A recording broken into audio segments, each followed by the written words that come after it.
Right, welcome to my channel, ladies and gentlemen. Let's talk about The Green Knight. This will be my review of it. We're going to talk, well, basically non-spoilers. I don't want anyone to be spoilt by this film. Straight from the top, I had a really interesting experience with this film. I genuinely really like it. It's a long film. I say long. Pacing makes it feel a bit long, but that's also positive because it's this big, sprawling, epic journey. And that's essentially one of the main take-homes from this film, is the journey. It's what it's all about. It is about the journey. It's not so much about the ending. It's about the journey, although the ending is quite pivotal as well. So, interestingly enough, when I first saw the trailer to this, I groaned because of Dev Patel. Not because of his skin colour, like most people seem to think. Because, of course, it's an Arthurian legend and, you know, sort of ethnicities and such. You know, a lot of people seem to have a problem with that. I don't have an issue with that at all. My issue was that I don't actually like Dev Patel as an actor. He was very good in this, actually, pretty exceptional. Above and beyond what I thought he was actually capable of. And a lot of people reference Slumdog Millionaire and things like that, and he was good in that. Like, make no mistake. But in other things I've seen him in, it has been lacking of late. He did a really good job in this. I really actually liked him in this. He was very good. Now, to talk through some other individuals that were in this as a bit of a standout, we had Sean Harris, Joel Edgerton, Kate Dickie. So Sean Harris and Kate Dickie played the King and the Queen. And of course, Dev Patel played Sir Gawain, which is how they're pronouncing it in the film. Some people say Gawain, but they're pronouncing it as Gawain in the film. We also had Ralph Ineson as the Green Knight, which I've only just realised because I've taken a look now. He did an exceptional job in the role of the Green Knight. A very good job as the Green Knight. Now, we also had Erin Kellyman and Alicia Vikander, which was a bit of a surprise. Plays two individuals in this film. And, yeah, she was good. She was good. I really like this film. I think it's a strong film. The visuals are absolutely outstanding. They are outstanding. And you got that from the trailer. Like, one of the trailers to this shows sort of giants and things like that walking around. And it's just insane. It is absolutely, unbelievably insane. Now, there is a CGI fox that is sort of trotting around with Gawain. Not as sort of bad or corny as it sounds, and actually works in the context of the film. The use of colours in this film are so rich and vivid. So, Gawain has a pretty... Well, you can see it in his sort of king pose. The yellow draped over him. And there's a really good use of the yellows versus the greens. In combination with reds as well, and the director does a really good job. It's David Lowery, does a very good job of just using these colours to create a sort of a tone and a story in and unto itself within the story, and it works very well. Really well. The cinematography is genuinely amazing. Very good. Everything just looks perfect. Like, it actually looks perfect. Now, the downsides to this film, there was some really dodgy sound mixing. So Alicia Vikander's voice became a bit of a struggle to actually hear what she was saying at a certain point. Later in the film, she does this big speech, and it becomes a little bit tricky to hear exactly what she's saying. And, you know, she's not a difficult person to understand. So I put that down to the sound mixing. Now, at the start of this film, there's sort of a distorted, modulated voice that discusses some bits and pieces. And that was a little bit difficult to understand as well. So I think that there was some slight issues with sound mixing, but nothing major. It's not going to be for everyone. It's not going to be for everyone. This is a film... I really like the message of this film. Right? It's all about honour. That's the message I picked up from it anyway. It's about honour. And sort of seeking out what you believe you want. That's sort of all risks to one side. Consequence, I guess, is another narrative point to this film. Everything has a consequence. And you must honour the consequences of your actions. I think that's a good way of putting it. That's what I took from this film. Honouring the consequences of your actions. You agree to do something, therefore you must play it out to the bitter end. Anyway, so I really like this film. It was good.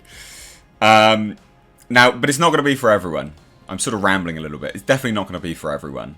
There is some... I think some people will struggle to get into it due to its sort of...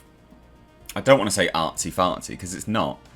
Because I love these types of films. But I think certain individuals will take a look at this and say, oh, it's too surrealistic for me. You know, it's too out there.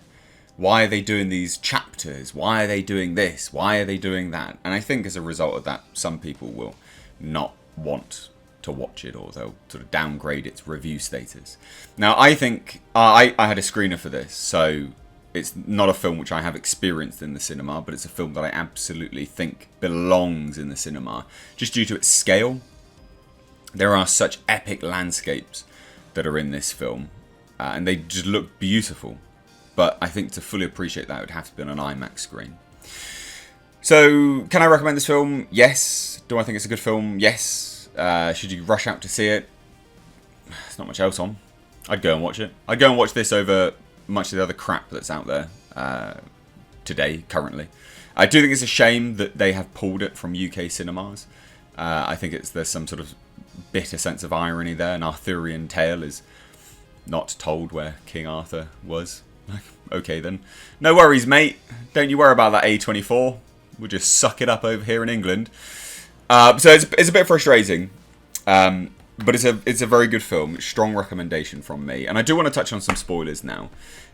Also, just quickly before I do touch on spoilers, the prosthesis for the Green Knight and the sound design for the Green Knight, every time he moves, and just a flex and a move here and this, that, and just a step hit, is amazing. It is absolutely amazing.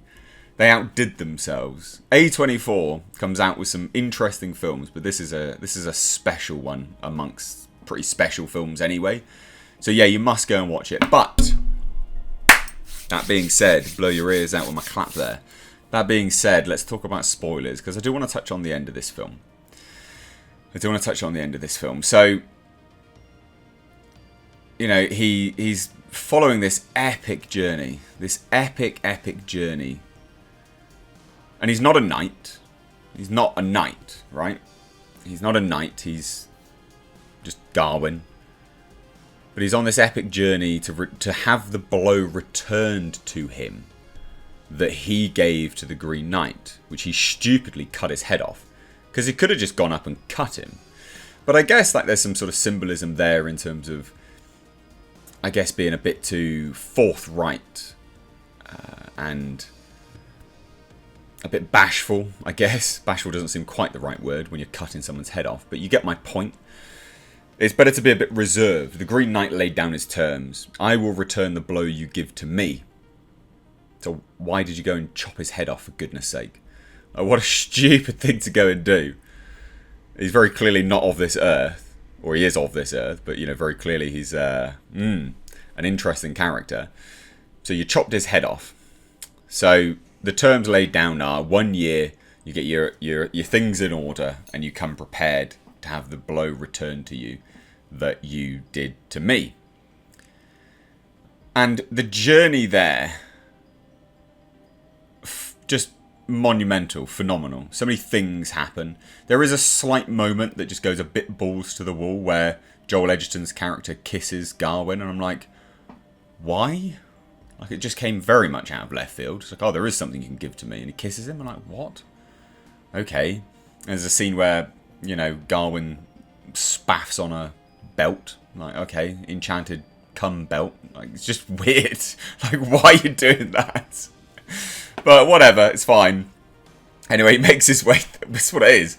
Enchanted cum belt. Anyway, so he makes his way to the Green Chapel, to the Green Knight, and he sits there for days. Like, there's like 2 days or something like that he sat there. And in those final moments where his cowardice creeps in, his lack of honour creeps in, and the Green Knight goes, "Are you ready?" there's that pause. And you can, and it's, I thought it was the end of the film. There's a sort of flash forward of Garwin's life as he sits there and, he becomes the king and the whole kingdom lies in ruins and all this kind of thing because he had the enchanted cum belt on, which meant that no one could hurt him. Meaning that his head didn't get cut off, basically. But he doesn't have honour. He didn't reach that status through honourable means. He didn't continue his life through honourable means. He didn't face the consequences of his actions.